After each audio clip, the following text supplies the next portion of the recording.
Nagbuhan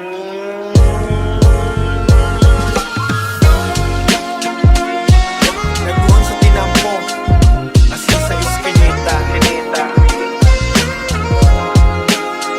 Yeah.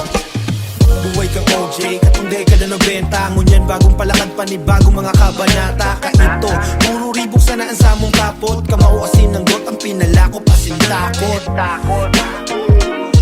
Salang-dalang sa tiklong na tiglakawan, pero nagbago ang huyop ng duros. Ang tunay na leader, maray kong mag-isip para sa membros. Bako isogan menot na pagaganawan, utak mo na baguan ng good sa puso manday ang tinusok.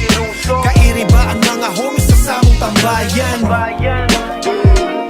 Pigrayo sinda sa bisyo, asin maraot na dalan. Ang tunay na oge, igwang pagmalasakit sa sadiring sakop. Dahil nagtatao ning pasakit. Bako isogan iniinod digdi boy, isip asin puso ang tapot para sa gabos na homeboy. Ay sabi ko para surog sa nasasakupan, tatanggalan sumanggabos ibinurugkos.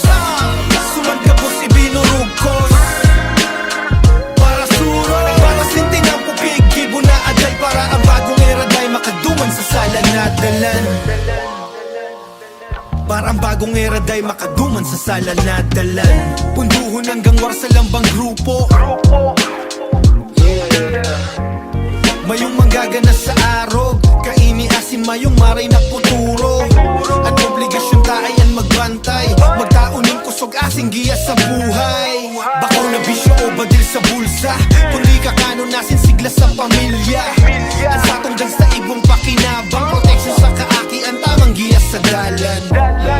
Subok ning panahon, matatag ba man?